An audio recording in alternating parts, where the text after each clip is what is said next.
Discipline is destiny. Build a life you don't need to escape from. Written and published by Mindset Masters Audiobooks. Part 1. Discipline is not a trait. It's a choice you make daily. Most people misunderstand discipline. They think it's a personality trait, something you either have or don't. But that's a myth. Discipline is not a gift. It's not wired into your DNA. Discipline is a decision, a choice, a moment-to-moment agreement you make with yourself, often in silence when no one is watching. Discipline isn't about being perfect or robotic. It's about choosing what matters most, even when it's uncomfortable, inconvenient, or slow. Especially then. High performers, those who seem to have mastered life, health, business, and relationships, don't wake up with more motivation. They've simply trained themselves to act based on commitments, not feelings. While most people let emotions guide their day, achievers let values lead instead. Here's the truth. If you don't choose discipline, you are choosing regret. You are choosing to stay in cycles that steal your time, drain your energy, and sabotage your potential. When you say yes to procrastination, what you're really saying is, I don't believe my future is worth the effort. That might sound harsh, but discipline demands honesty. That's what makes it powerful. The real definition of discipline. Discipline is self-respect in action. It is the ability to tell yourself the truth, even when the truth is uncomfortable. It is the willingness to do what you said you'd do, long after the mood you said it in has passed. It is setting boundaries, sticking to your standards, and following through on your commitments, not because it feels good, but because it makes you good, strong, whole. Think of discipline as a mental muscle. The more you exercise it, the stronger it gets. And just like building physical muscle, you start with reps. You don't wait until you feel ready. You train yourself slowly, daily, patiently.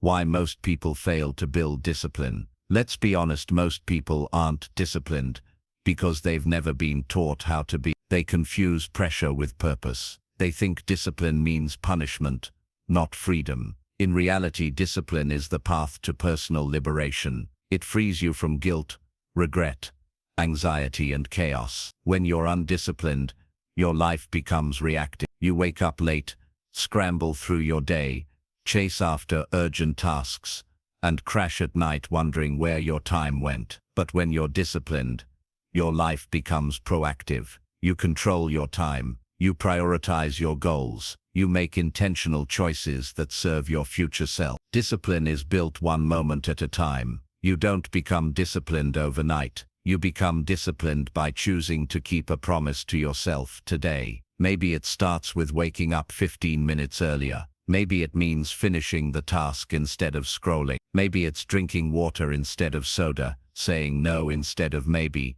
or writing down your goals instead of just thinking about them. These choices seem small, but they compound, and soon they become your identity. You stop saying, I'm trying to be more disciplined. You start saying, I am someone who follows through. That shift from effort to identity is where destiny begins to form. Your destiny is built from repeated discipline. Destiny is not something that happens to you. It's something you create with repeated disciplined choices. Destiny is waking up early to work on your dream before the world wakes up. Destiny is saying no to temporary pleasure in pursuit of lasting growth. Destiny is mastering your emotions instead of being ruled by them. Destiny is the result of daily self-leadership, of taking yourself seriously. You build your future one disciplined decision at a time, not just in the big moments, but in the mundane, in the boring, in the quiet. That's where real progress is born. Stop waiting for the feeling. Start training the muscle. Discipline isn't about hype. It's not about waking up motivated. It's about becoming a person of integrity, someone who does what's right over what's easy. So stop waiting to feel ready. Stop telling yourself you'll change when your schedule lightens up, when your energy returns, or when inspiration strikes. Start now, where you are, with what you have. If you can do one small thing today, one disciplined act, you've already changed the trajectory of your life. Your assignment: build a disciplined identity. Today, begin thinking of yourself as a disciplined person, not someone trying to become disciplined, but someone who already is. This is your new standard. Create a discipline anchor. Choose one small daily action that proves you keep your word to yourself. It could be making your bed, journaling for 5 minutes, or turning your phone off at a set time. Set a personal standard.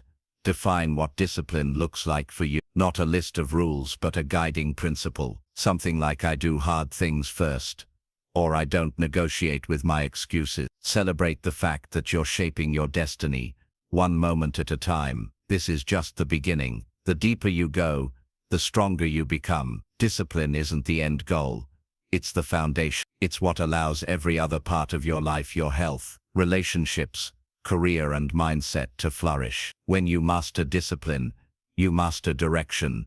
And when you master direction, you take back control of your life. Because in the end, discipline is destiny. And your destiny starts now. Part 2: The War Between Comfort and Commitment. You'll never become who you want to be by staying who you are. And yet, every day, most people choose comfort over commitment. They hit snooze instead of getting up.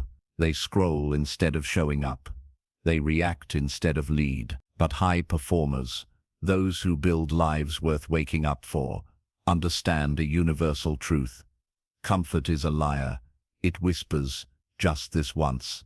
It convinces you you deserve a break. It tells you you can start tomorrow. But tomorrow becomes next week becomes never. And slowly, without realizing it, your potential slips away, not in a dramatic failure, but in a quiet surrender to comfort. The war between comfort and commitment is not fought once, it's fought daily, in the moments where no one's watching. Section 1. What comfort really costs you. Most people believe comfort is a reward, but in reality, comfort is a cost, a tax on your potential. Every time you choose comfort, you're paying with the currency of your future. You skip your workout, you're paying with your energy. You avoid difficult conversations, you're paying with shallow relationships. You delay starting your business, you're paying with your freedom. These choices add up. At first it feels like nothing, but 5 years later, you look around and wonder, why does my life look the same? It's because comfort gave you ease, but robbed you of evolution. Section 2. The Illusion of Balance. One of the biggest lies sold to modern humans is the idea of balance as a soft, calm state, where everything is easy and nothing is too hard. But real balance isn't about avoiding pressure. It's about managing pressure with strength. It's about knowing when to push, when to rest, and when to re-engage. Discipline teaches you balance, not through perfection, but through rhythm.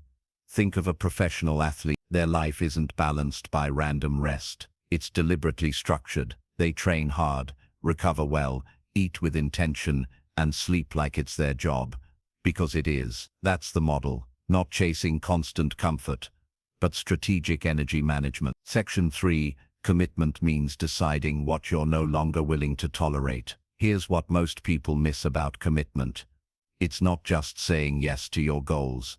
It's saying no to your excuses. Discipline means creating a line in the sand, defining what you're no longer willing to accept from yourself. No more negotiating with laziness. No more chasing easy dopamine hits. No more lying to yourself about starting later. Your commitment starts where your tolerance ends. So ask yourself, what am I done tolerating in my life? That's where your power begins. Section 4. The discomfort zone is the growth zone. Growth is uncomfortable by design. If it wasn't, everyone would be fit, focused, and fulfilled. But they're not. Why? Because growth feels like waking up earlier than your body wants, saying no to things your ego wants, showing up when your mind says skip it.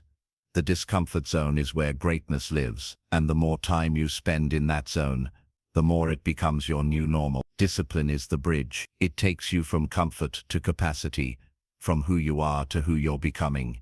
Stop running from discomfort. Start seeking it, scheduling it, and shaping yourself inside it. Section 5. Micro-sacrifices create macro-freedom. High achievers know something most don't. Discipline today creates freedom tomorrow. Every disciplined action is a vote for your future. When you say no to junk food, you say yes to vitality. When you say yes to 30 minutes of deep work, you say no to mental chaos. When you say no to toxic people, you say yes to peace. These aren't restrictions. These are strategic sacrifices. They feel small now, but they compound into extraordinary outcomes later. Start thinking long-term. Make decisions with your future self in mind, not just your current mood. Section 6. Turning daily resistance into daily ritual. There's always resistance. Always. Your brain will resist getting up early, making the call, hitting the gym, writing the page. Discipline isn't about removing resistance. It's about acting anyway, until it becomes normal. Here's the truth. The resistance you face each day is not a stop sign. It's a training signal. It's telling you, this is where strength is built. So build a routine that invites that resistance. Set an immovable wake-up time. Define a sacred morning ritual. Create a non-negotiable block of deep work. Build a discipline checklist that you hit daily. Discipline doesn't show up automatically. It shows up when you do. Section 7. Rewrite your identity around discipline. You'll never outwork a broken identity. If you still believe I'm just not consistent, or I've always struggled with discipline, or I can't focus for long, then you'll keep proving that identity true. High performers don't just act disciplined. They see themselves as disciplined. That's the unlock. Your brain will always work to align your actions with your self-image. So make your identity reflect your intention. Start with statements like, I am someone who does what needs to be done. I finish what I start. I thrive in structure. I choose discipline over emotion. Write these. Say them daily. Act in alignment with them. Eventually, they stop sounding like lies and start shaping your life. Section 8. Build your life around commitments, not feelings. Most people run their lives based on how they feel. High performers build their life around what they've decided. Feelings are inconsistent. Commitments are clear. Here's how to stop letting feelings run your life. Calendar it. If it's not scheduled, it's just a wish. Define your bare minimum actions, not optional, not negotiable. Build around your energy peaks. Know when you perform best, and protect that time. Use friction strategically. Make distractions harder. Make habits easier. Commit out loud. Tell someone what you're doing. Hold yourself to it. Discipline is a system, not a mystery. Section 9. The real reward of discipline is self-trust. You can build a life with money, success, freedom, and admiration. But if you don't trust yourself, none of it matters. Self-trust is earned, and it's earned through discipline. Every time you show up, you send your brain a message. I keep my word. Every time you skip, avoid, or delay, you send the opposite. This is why discipline matters so much. It's not about forcing results. It's about becoming the kind of person you admire. The person who doesn't need external motivation. The person who doesn't hide from hard things. The person who doesn't escape from their own potential. The person who builds a life so aligned, they never feel the need to run from it. Closing reinforcement. You are in a daily battle between who you are and who you're capable of becoming. Discipline is your weapon. Comfort is the enemy. Commitment is your armor. Every day you win the small battles, waking up on time, showing up for your goals, honoring your word. You get stronger, clearer, closer to your destiny. And every day you default to comfort. You delay, avoid, or distract. You grow weaker, slower, distant from your potential. This is your life. This is your legacy. And discipline is how you shape it. Part 3. Mental fortitude. Holding the line when life pushes back. In a world that constantly tests your resolve, one truth becomes undeniable. If you don't train your mind, life will train it at you, and not in your favor. Every day there's pressure to drift, to abandon your focus, to give in to distraction, doubt, or difficulty. It doesn't matter how motivated you were yesterday. If you haven't built mental fortitude, you'll collapse when resistance shows up today. Discipline is your anchor. But mental fortitude, that's the steel reinforcement. It's what allows you to hold the line when life pushes back. It's what keeps your mind unshaken when circumstances become uncertain. This isn't about being perfect or never feeling weak. It's about building a mind that doesn't retreat when the mission gets hard. Section 1. What is mental fortitude? Mental fortitude is the ability to stay committed to your values and objectives regardless of stress, pressure, or emotional chaos. It's not about never being shaken, it's about never staying shaken. It's the voice that says, I still get up, I still show up, I still do what I said I'd do. Mental fortitude is discipline applied in adversity. It's not loud, it's not flashy, but it's powerful. The truth is, your future will not be built in ideal conditions. The storms will come, mentally, emotionally, financially, and when they do, your mindset determines whether you rise or retreat. Section 2. The world trains you to be soft. Look around. You're constantly told, take it easy. Don't be too hard on yourself. You deserve a break. And while rest has its place, that message on repeat conditions you to weaken your edge. It tells you struggle is bad. It convinces you that any form of pressure means something is wrong. But that's not how growth works. That's not how strength is built. If you're always choosing comfort, you're outsourcing your resilience to chance. Mental fortitude comes from doing hard things, often from pushing limits, and then pushing again, not recklessly but intentionally. Section 3. Pressure is not the problem. Your pattern is. When pressure shows up, most people do one of three things: collapse and give up, distract and avoid, complain and delay. But high performers, they stay, they breathe, they focus, they hold the line. That phrase is critical. Holding the line means refusing to let your standards drop, even when life tries to shake you loose. It means showing up to write when you feel blocked, training when you're tired, delivering when it's inconvenient. Because if your discipline only works on easy days, it's not discipline, it's preference. Section 4. Develop a code of mental discipline. To build mental fortitude, you need a personal code, a standard of thinking that guides you no matter how rough it gets. Here's a starting framework. I don't negotiate with stress. Stress doesn't cancel the mission, it sharpens it. I separate feelings from actions.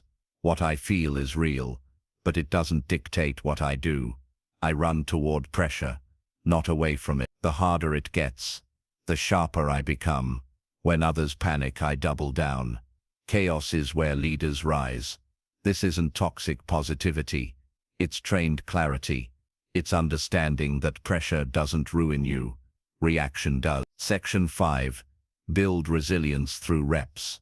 Mental resilience is like muscle. It's not something you're born with, it's something you build. Here's how to train it daily. Cold discomfort. Take cold showers or controlled cold exposure to teach your body to stay calm in discomfort. Silent mornings. Sit with your thoughts for 10 minutes each day, before reaching for your phone. Stillness sharpens awareness. Hard start. Begin your day with the task you least want to do. Train your will to dominate resistance. Challenge cycles. Create weekly personal challenges. No sugar, no social media. Intense workouts to prove you're in command. Stress simulation. Visualize pressure scenarios and mentally rehearse showing up strong.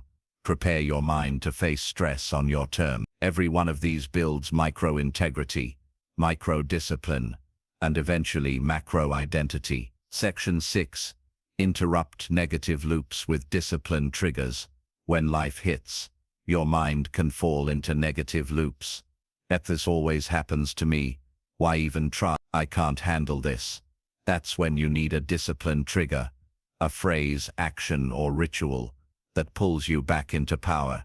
Examples: a mantra, strong mind, calm body, move forward. Emotion, slapping your chest, standing tall, deep breathing. A rule, no talking until action is taken. These are anchors. Use them. Your mind will drift unless you train it to return to purpose. Section 7. Don't run from chaos. Create structure inside it. You can't control everything, but you can control your structure within everything. When life feels chaotic, stick to your wake-up time. Keep your morning ritual. Execute your 3 key tasks. These anchors become your shelter. They give your mind proof that you're still in command. Remember, uncertainty outside does not have to create disorder inside. The more chaos there is in the world, the more valuable your structure becomes. Section 8. Mental fortitude is built in the dark. Most of your breakthroughs won't happen when people are watching. They happen when you keep writing at midnight after a long day, when you show up to work on your vision with no praise, when you make the right choice when no one would have judged you for choosing otherwise. That's where mental fortitude is forged. It's not public, it's personal, and it's not for applause, it's for alignment. You don't do it for validation. You do it because you've decided who you are, and that decision runs deeper than your emotions, deeper than your fear, deeper than your past. Section 9. Discipline is the real mental health strategy. Mental health isn't just about rest and recovery. It's also about identity, direction, and purpose. When you're undisciplined, your mind drifts, your confidence fades, your energy crashes. But when you live with discipline, you regain control. You rebuild trust in yourself. You create clarity in the chaos. Discipline gives your mind a job. It gives your day meaning. It gives your emotions something to align with. If you feel lost, start with structure. If you feel weak, start with action. If you feel hopeless, start with repetition. This is how you reclaim strength. Final reinforcement. Mental fortitude is not about how you feel. It's about what you've trained yourself to do when you feel it. It's not about never getting tired. It's about choosing discipline even when you are. The strongest minds aren't built in ideal conditions. They're built in resistance. They're built in doubt.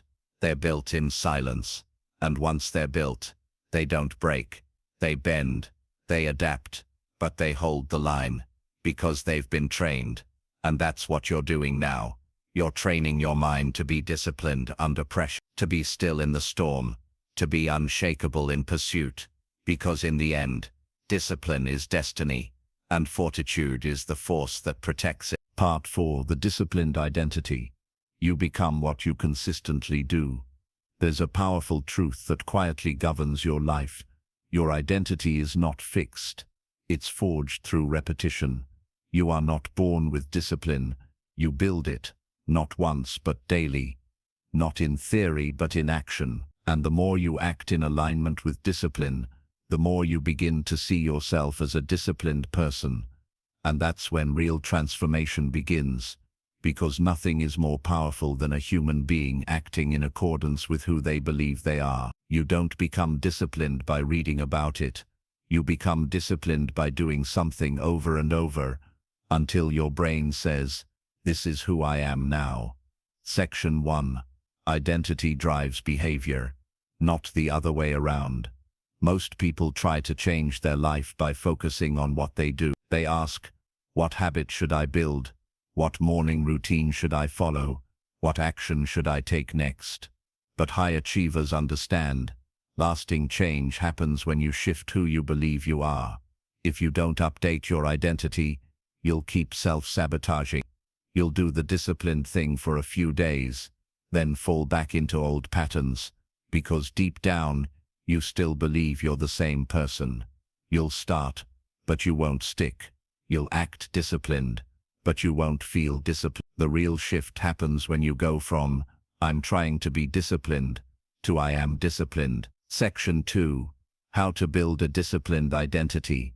Step by step. Let's simplify this. To become a disciplined person, you need to reinforce it daily. Step 1. Define the disciplined version of you.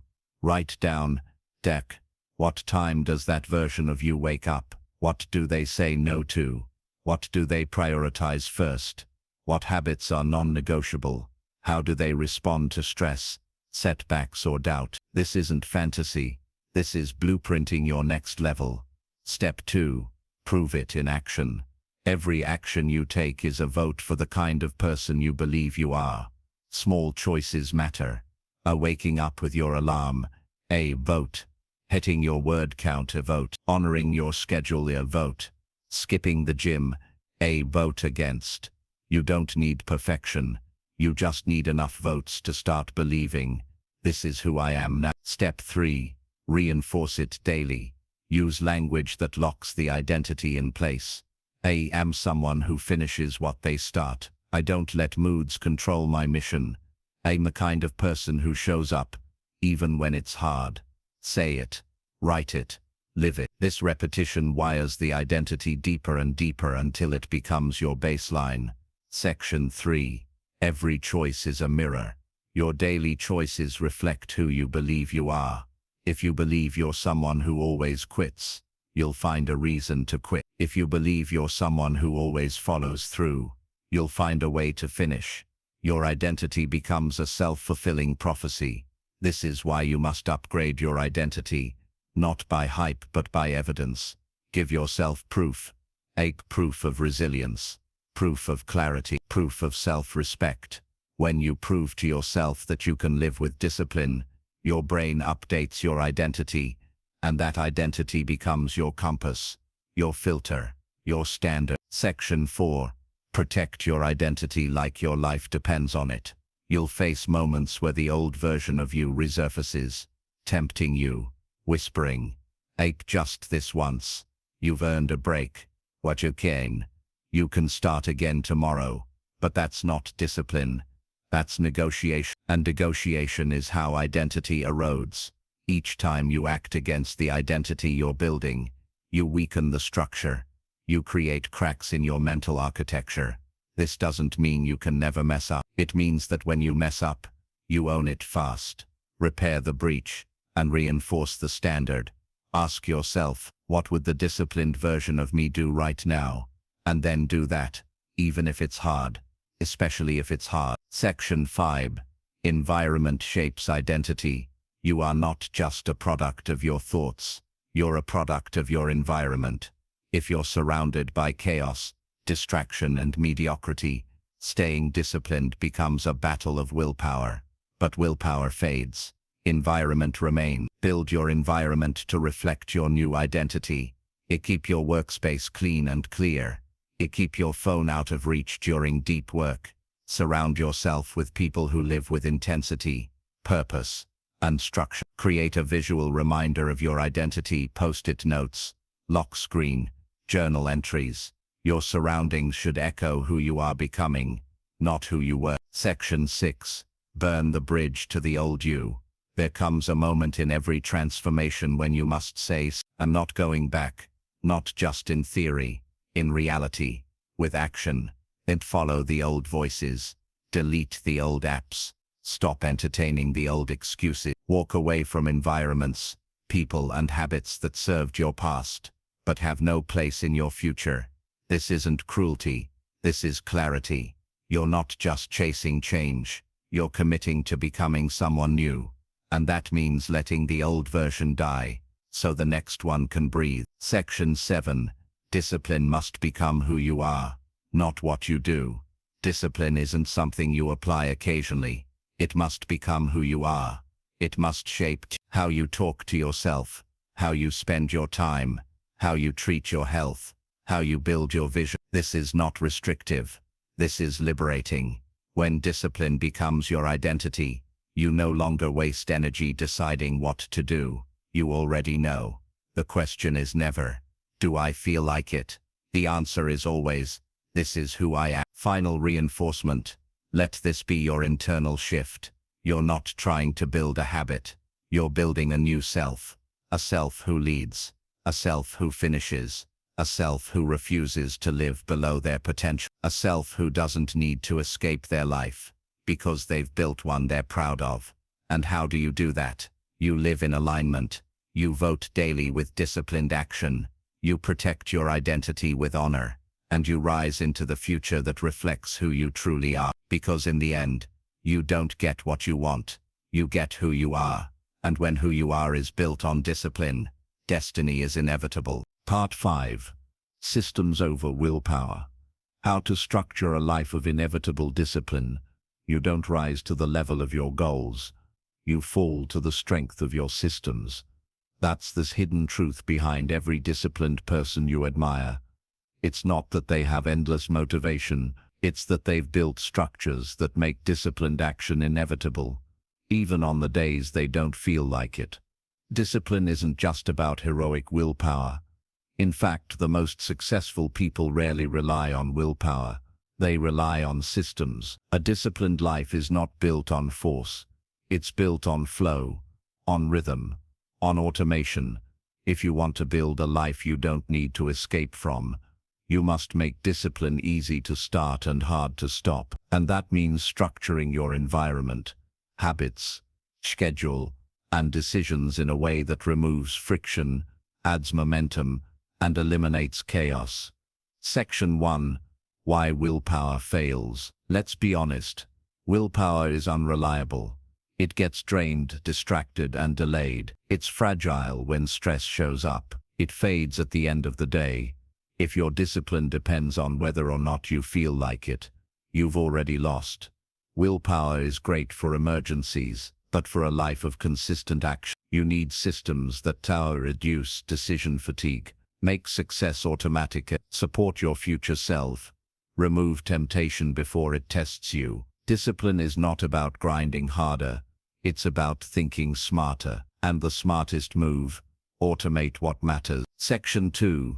The 3 pillars of disciplined systems. Let's break down the core components of a life built on disciplined structure. Every system that leads to success rests on 3 pillars. 1. Clarity. You can't build discipline around confusion. You must know what matters most, when it needs to be done, why it's non-negotiable. Lack of clarity creates hesitation, and hesitation kills momentum. Start by defining your top 3 priorities this quarter, your non-negotiable habits, your peak performance hours, your mission for the next 90 days. Then remove anything that doesn't serve those things. Environment. Your environment is either your greatest ally or your quietest enemy. Most people lose discipline not because they're weak, but because their environment constantly tempts them to quit. Fix that. Put your phone in another room during work blocks. Pre-pack your gym bag the night before. Use website blockers and app timers. Keep your workspace minimal and focused. Surround yourself with people who live intentionally. Environment shapes behavior. Period. Automation. Discipline doesn't require daily decisions. It requires smart defaults. What can you automate so that good choices happen with less effort? Examples: use calendar alerts to cue focus blocks. Eat the same breakfast daily to reduce nutritional guesswork. Create preset evening wind-down routines. Set default tasks for your first hour of every workday. The less you have to think, the more you can execute. Section 3. Design your day for discipline. Let's go practical. Here's how to engineer a typical day so that discipline happens by design. Morning. Wake up at a consistent time, even on weekends. No phone for the first 30 minutes. Anchor your identity with a short routine journal. Movement. Cold shower. Visualization. Review your top 1-3 goals for the day. Midday. Block time for deep work in distraction-free zones. Batch similar tasks to avoid context switching. Set alarms for hydration and short movement breaks. Evening. Wind down screens 1 hour before sleep. Set up tomorrow's work clothes, workout gear or task list. Journal 3 wins or acts of discipline. Go to sleep on time. Discipline starts with energy. These anchors create rhythm. Rhythm creates trust. Trust creates momentum. Section 4. Make bad habits hard and good habits easy. Discipline is often about making the right choice the easiest one. Use friction design. If you want to stop binge watching, unplug the TV after each use. If you want to stop scrolling, log out and hide apps behind 2-step folders. If you want to eat better, prep meals in bulk. Keep junk food out of sight. If you want to read more, place your book on your pillow every morning. Success isn't just about intensity, it's about design. Make doing the right thing the path of least resistance. Section 5. Identity-based scheduling. The average person schedules based on tasks. Disciplined people schedule based on identity. They don't say, I need to write 1,000 words. They say, I'm a writer, I write daily at 7 a.m. They don't say, I should work out today. They say, I'm an athlete. I train every morning. This subtle shift transforms your schedule from a to-do list into a character blueprint. Try this. Label your calendar with roles, not just tasks. Color code by purpose, creation, connection, clarity, recovery. Preset your minimum effective dose for each identity. 1 focused hour. Their writer mode. Treat appointments with yourself as sacred, non-calcerable. Structure is not a prison. It's freedom with direction. Section 6. Use keystone habits. Some habits trigger positive ripple effects across your life. These are called keystone habits. Build your systems around them. Examples: morning exercise, increases energy, mood and focus. Daily journaling, increases awareness and clarity. Nightly shutdown, improves sleep and reduces stress. Daily planning, improves productivity and confidence. Protect these habits like gold. They don't just support your goals, they reshape your identity. Section 7. Eliminate decision zones. Ever feel exhausted before noon? That's not laziness. It's decision fatigue. You've made so many small choices that you've drained your ability to choose what really matters. Solution: remove unnecessary decisions. Examples: eat the same lunch Monday, Friday. Wear the same outfit style, Steve Jobs style. Automate bill payments and calendar reminders. Default your first hour to your most important task. No decision needed. Fewer choices, more result. Section 8. Review systems. Don't just set them. Systems aren't set it and forget it. They evolve. Every Sunday, perform a quick system review. What worked this week? What felt hard that could be simplified? What distracted me? How can I remove that friction next week? What identity did I reinforce this week? Tweak, tighten, refine. Discipline is not perfection, it's optimization over time. Section 9. The system is the safety net. There will be hard days, off days, stressful days. Your energy will dip. Life will surprise you. But if your systems are strong, they'll catch you. They'll guide you back into alignment. Think of them as rails on a track. Even when your train shakes, veers or slows down, you stay on course. Your systems become the guardrails for your destiny. Final reinforcement. A disciplined life is not an accident. It's an architecture. The most reliable people don't live by motivation. They live by design. They build systems that make their best self the default, not the exception. You want to become the kind of person who does the right thing, even when it's inconvenient. Then build a life where the right thing is the easiest thing. Reduce friction. Automate excellence. Design discipline. Because in the end, motivation fades, but systems endure, and systems shape your future. This is how you build a life you don't need to escape from. This is how you live in alignment. This is how you make discipline your destiny. Part 6. Emotional discipline. Staying calm, focused, and in control. Discipline isn't just about waking up early, finishing tasks, or hitting goals. True discipline lives deeper, in your use. It's one thing to stick to a routine when everything is calm. It's another to stay composed when you're overwhelmed. You've been blindsided. You're triggered by criticism, stress, or failure. Emotional discipline is the highest form of self-mastery, because without it, all other discipline collapses. When your emotions hijack your behavior, your identity, your standards, you drift. You lash out. You fall into reactive loops that pull you away from your values. But when you master your emotional state, you become untouchable. You lead your life instead of being led by your feelings. Section 1. What is emotional discipline? Emotional discipline is the ability to feel everything without letting anything control you. It's not about suppressing your emotions. It's about choosing your response regardless of what you feel. It's saying, I feel anger, but I don't act out of it. I feel fear, but I still move forward. I feel discouraged, but I don't abandon the mission. Emotional discipline means your standards are higher than your mood. And when your standards become immovable, your results become inevitable. So they overreact to setbacks, retreat from feedbacks, take everything personally. let bad moments ruin entire days, make impulsive decisions that cost them weeks of progress. They live in reaction mode, constantly at the mercy of how they feel in the moment. But that's not strength, that's volatility. Your power comes from response, not reactivity. Section 3. Awareness is the first discipline. You can't control what you don't notice.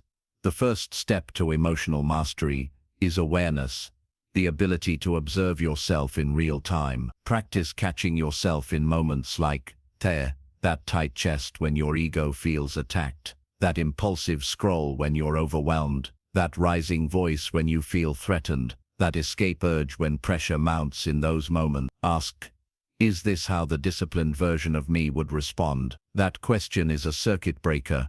It puts you back in control. Section 4. Separate the emotion from the narrative. Your emotion is real, but the story you attach to it, that's option. Example, emotion, you feel nervous. Story, I'm not good enough. I always mess this up. Disciplined reframe, this matters to me. Of course I'm feeling tension. That's normal.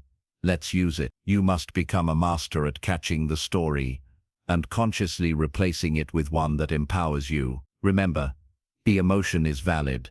The narrative is a choice. Section 5. Emotional reactions destroy momentum. How many times have you lost an entire day over a single trigger? A rude comment, a disappointing result, an unexpected delay. Undisciplined emotions take one negative moment and multiply its damage. Disciplined people feel the hit, but they don't collapse. They shake it off, recalibrate, and continue with power. This is the difference. Emotional reaction, random direction, lost control. Emotional discipline, there's steady direction, unshaken command. Your emotional mastery is your greatest competitive. Section 6. Create space between trigger and response. Viktor Frankl said it best. Between stimulus and response there is a space. In that space is our power to choose our response. In our response lies our growth and our freedom. That space is the battleground of discipline. Here's how to expand it. Breathe first. React second. Slow your breathing. It calms the nervous system and gives your brain time to choose clarity. Label the emotion. Say to yourself, I'm feeling frustration. This activates your prefrontal cortex and brings you back to presence. Zoom out. Ask, will this matter in 5 days, 5 months, 5 years? Perspective destroys panic. Respond like your future self. Act as if the version of you who has already succeeded is watching and guiding you. Section 7. Train emotional tolerance daily. You don't develop emotional discipline in one moment. You develop it over many. Just like muscles, emotional tolerance grows with reps. Sit in discomfort without distracting yourself. Let someone criticize you without getting defensive. Feel rejected without needing to prove anything. Stay on task even when you're emotionally low. Every time you hold your frame when you want to escape it, you become stronger. Emotional tolerance is built in silence, solitude and pressure. Welcome it.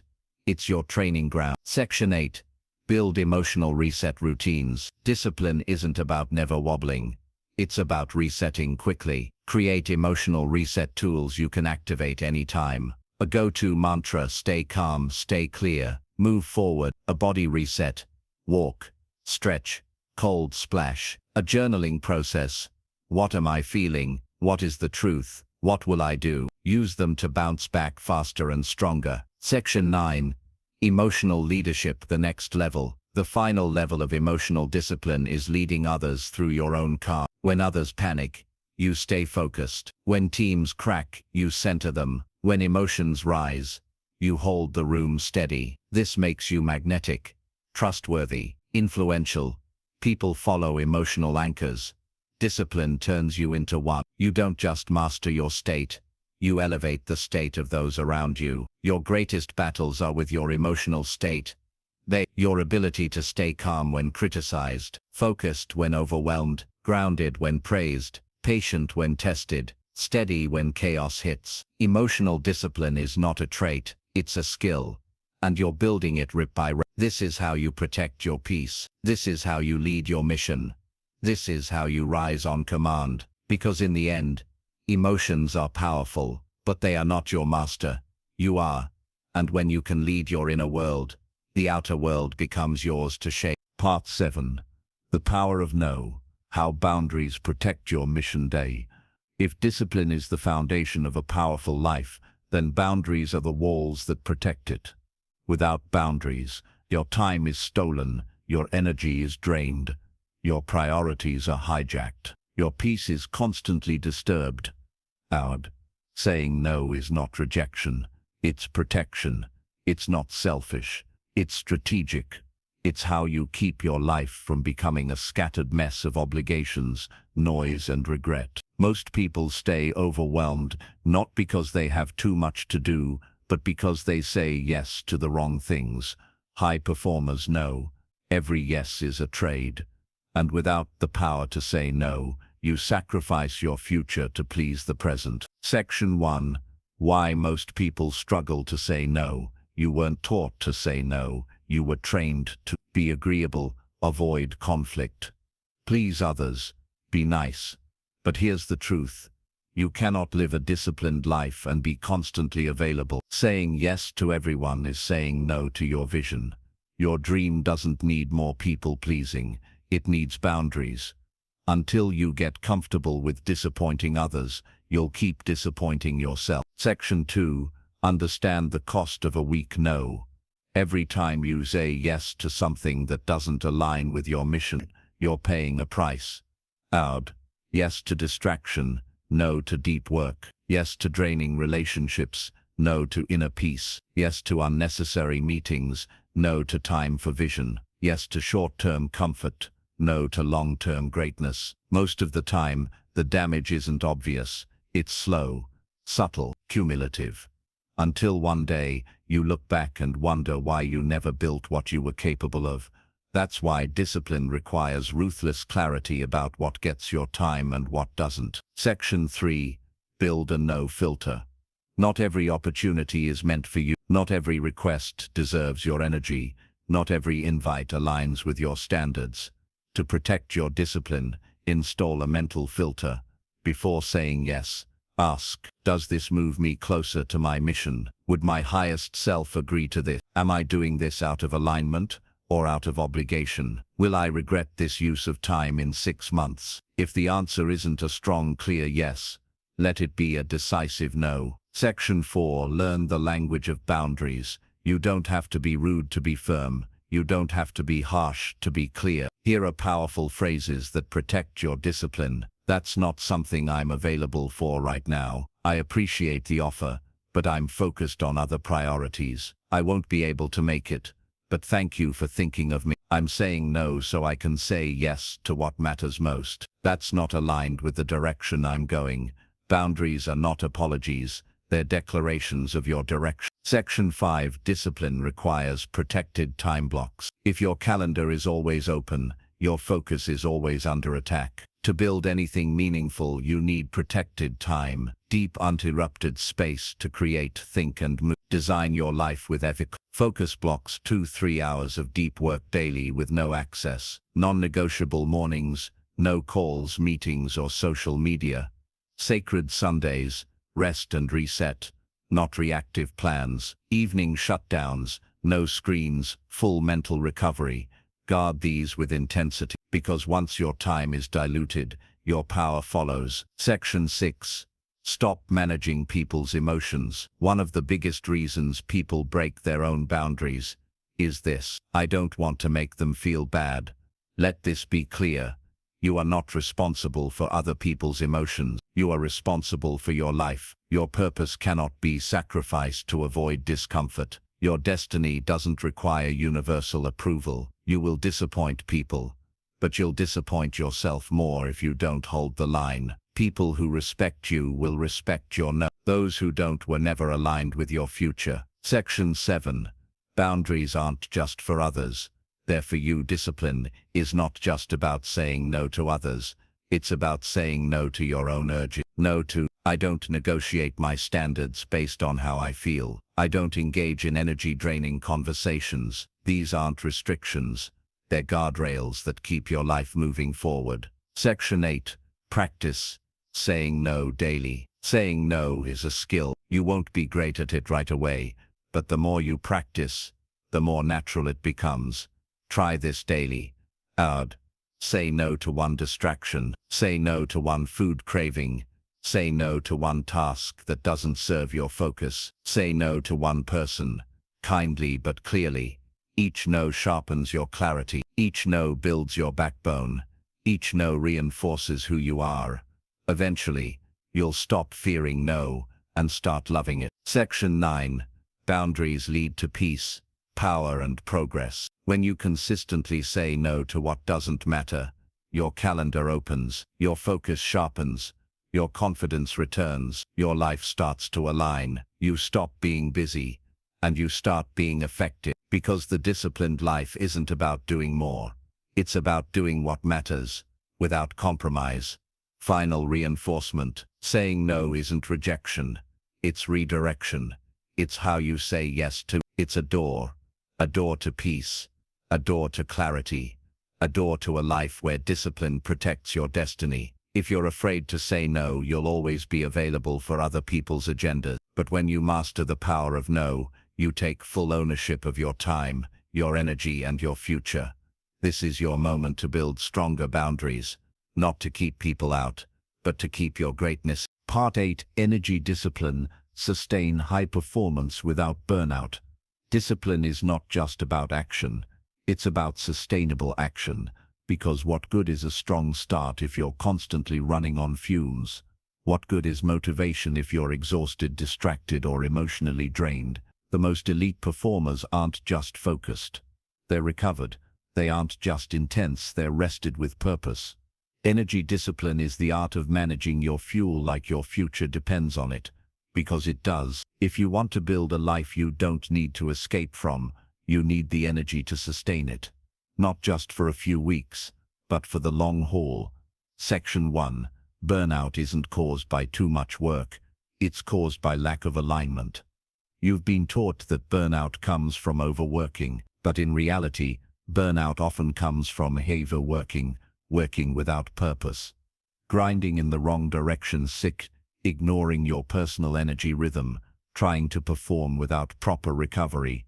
You're not a machine, you're a biological system, and every system needs maintenance. Discipline isn't just about effort, it's about knowing when to pause, restore, and recalibrate.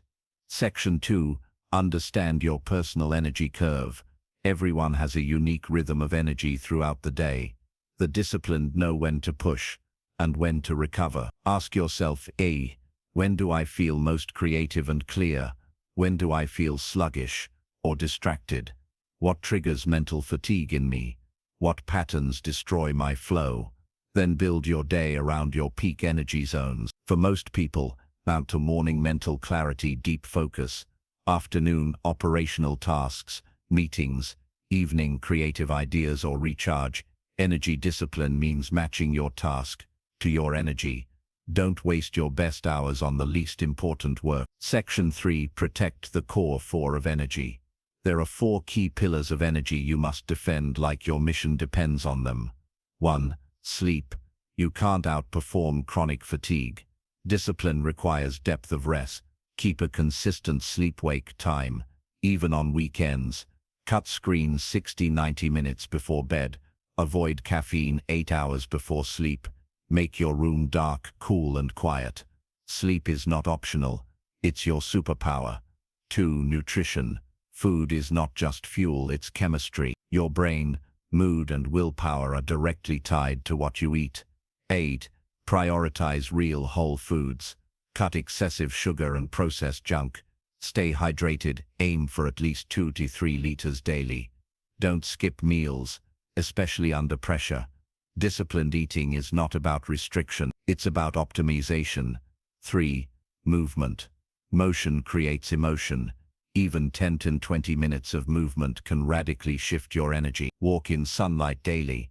Lift weights or do bodyweight training 3 to 4 by week. Use stretching, yoga, or mobility for recovery. Set movement timers during long work sessions.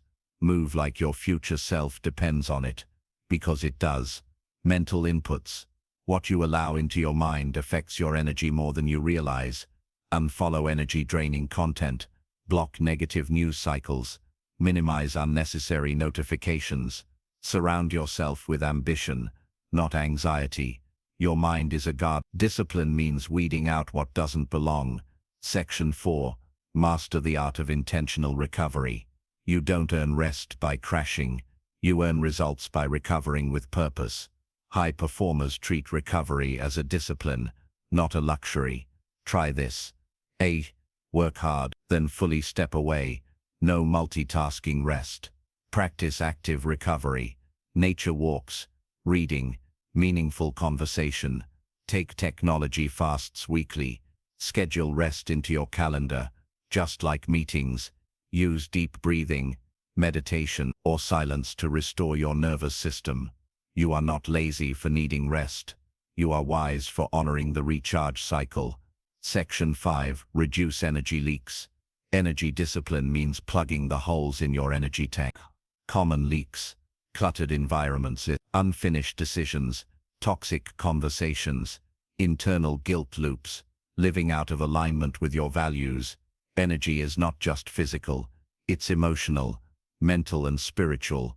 Audit your energy leaks. Who drains you? What habits leave you feeling worse? What environments deplete your clarity? Then cut, reframe, reorganize. Your energy is sacred. Guard it like your life depends on it, because it does. Section 6. Apply the 3R energy reset method. When your energy dips, don't spiral. Reset. Here's a simple 3-step protocol. Remove, step away from the source of the drain. Task, noise, person. Recharge, do something that restores you. Walk, breathe, quick nap, music. Re-enter, return to your mission with clarity and commitment. This can be done in 15 minutes, but it can save you hours of low-quality work and misaligned decisions. You're not weak for needing a reset. You're disciplined for choosing one before damage builds. Section 7. Create your energy rituals. Rituals automate discipline, especially when energy is low. Examples. A. Morning. Hydration, sunlight, movement, intention setting. Midday. Pause, breathwork, reevaluate top priorities. Evening. Stretching, journaling, screen detox. Mental download. Build tiny rituals into transition points in your day. A. Between meetings. After intense work blocks. Before sleep. After difficult conversations. These micro-anchors keep your mind and body in alignment.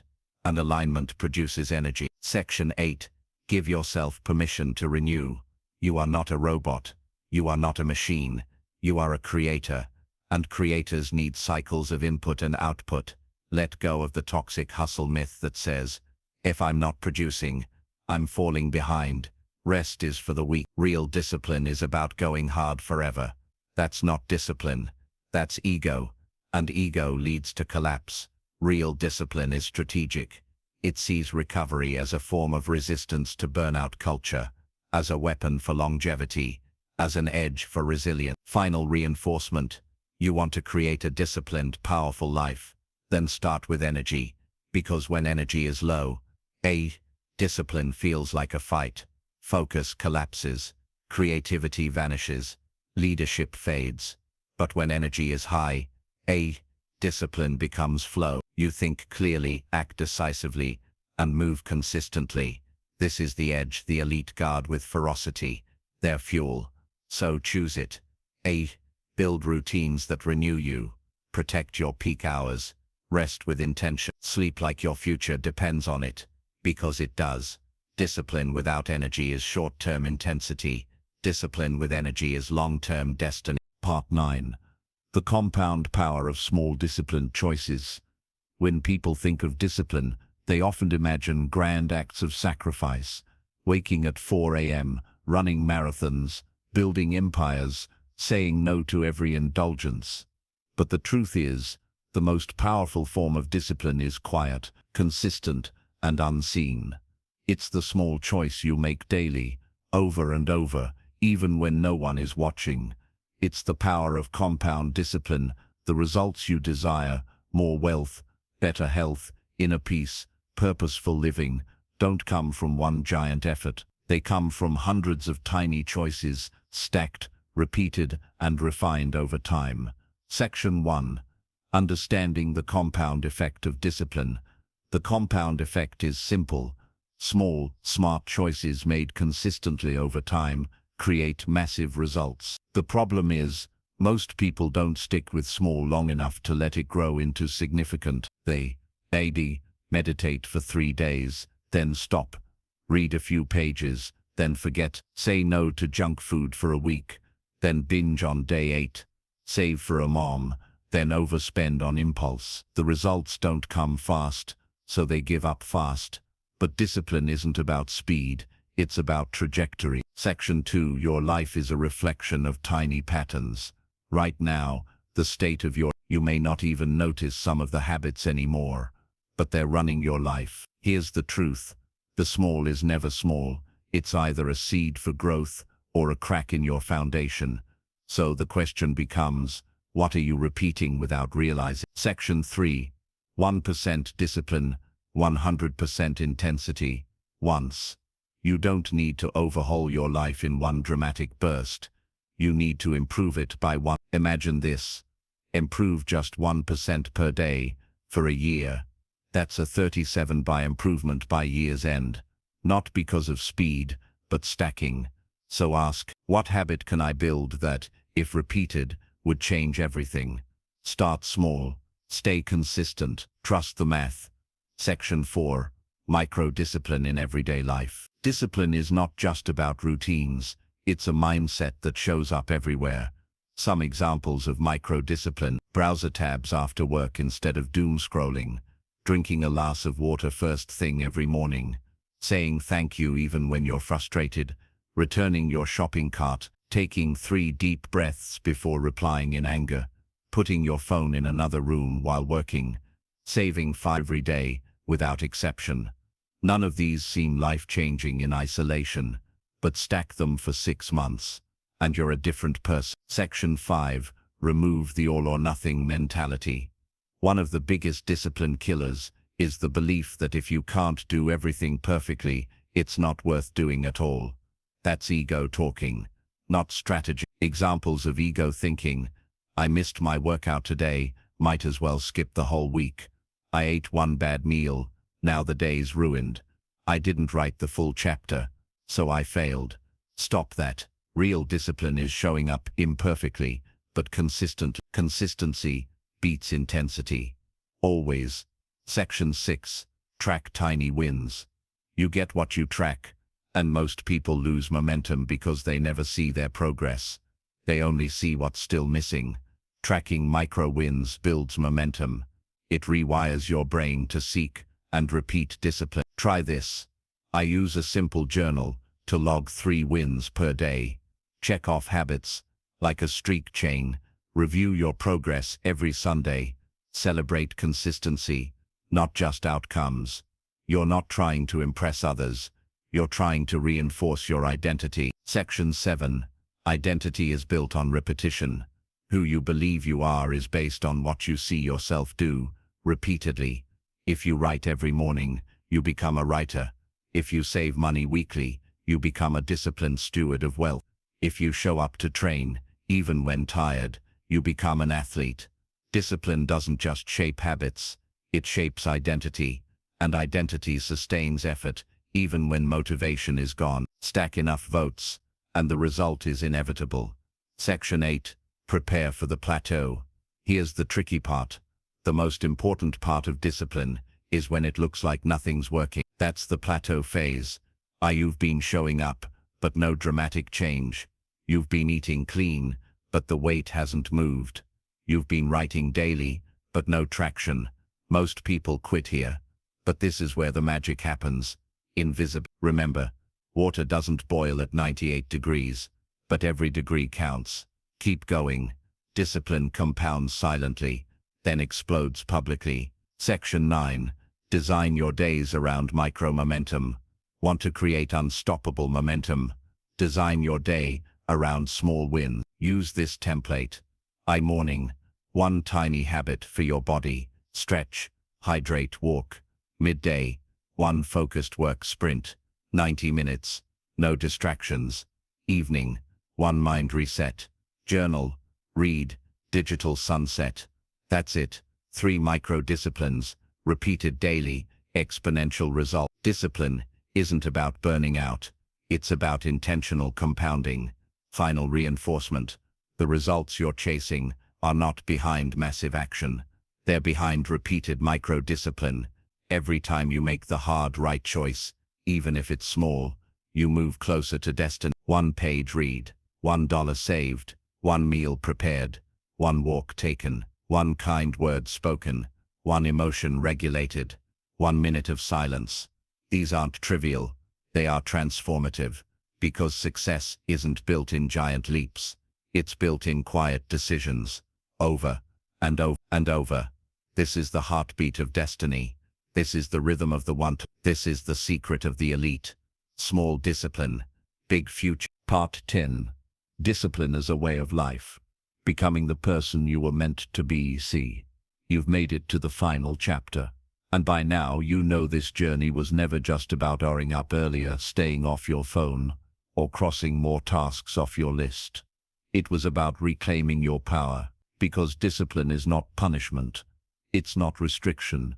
It's not about becoming robotic or suppressing your humanity. Discipline is freedom. Freedom from regret. Freedom from chaos. Freedom from wasted time, wasted potential, and a life lived below your capacity. This is the truth the world won't tell you. Most people are distracted into mediocrity, but a few, the disciplined, build lives of meaning, power, and peace. Section 1.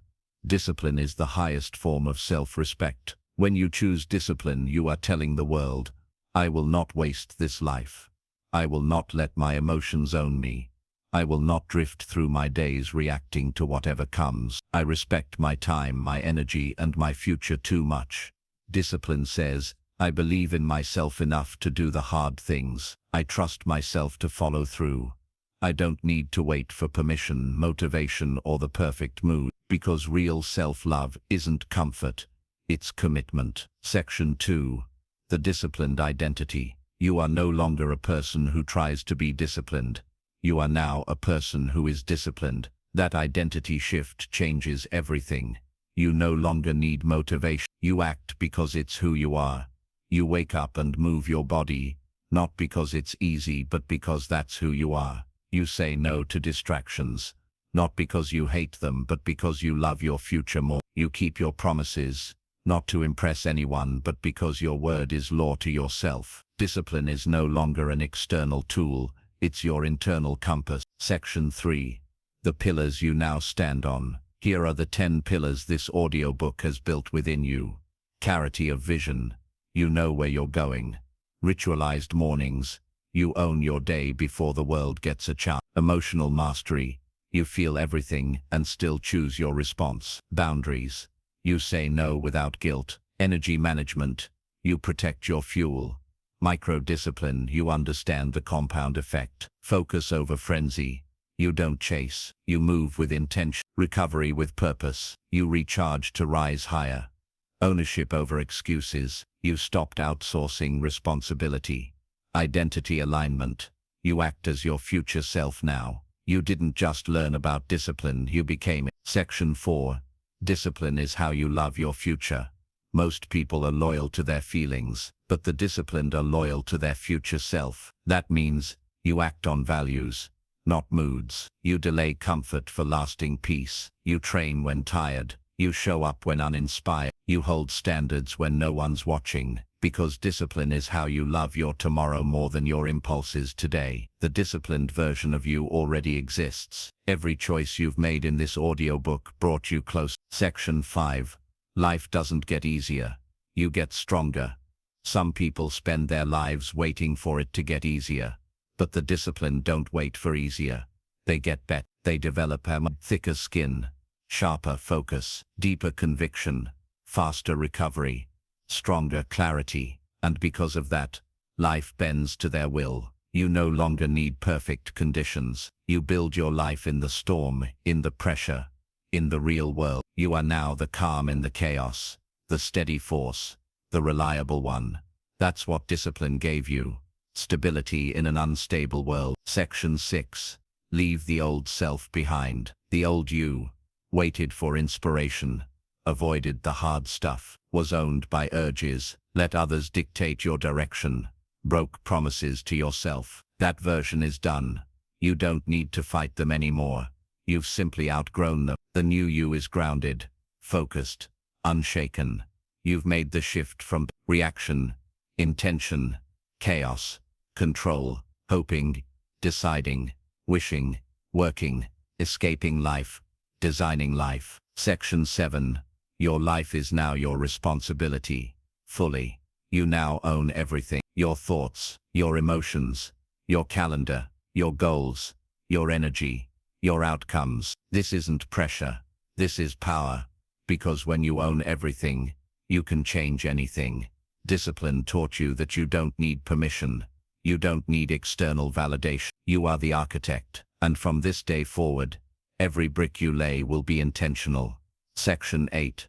Your new life begins now. There is no finish line, just a new standard. From now on, you rise earlier than you feel like. You speak with purpose. You guard your mind like a fortress. You follow through, even on the small things. You rest on purpose, not as an escape, but as strategy. You don't chase, because you build. This is not a phase. This is a way of living. You have built a foundation so solid, your future self will thank you for it every single day. Outro. One final reminder. You don't need more time. You don't need more motivation. You don't need to find yourself. You need discipline. And now you have it. You have the tool, the rituals, the mindset. Most importantly, you have the identity of someone who leads their life, who protects their peace, who does what needs to be done, especially when it's hard. Discipline is not something you do. It is someone you are. And when that becomes your reality, destiny is no longer a question. It's a matter of time. Welcome to your new life. You've earned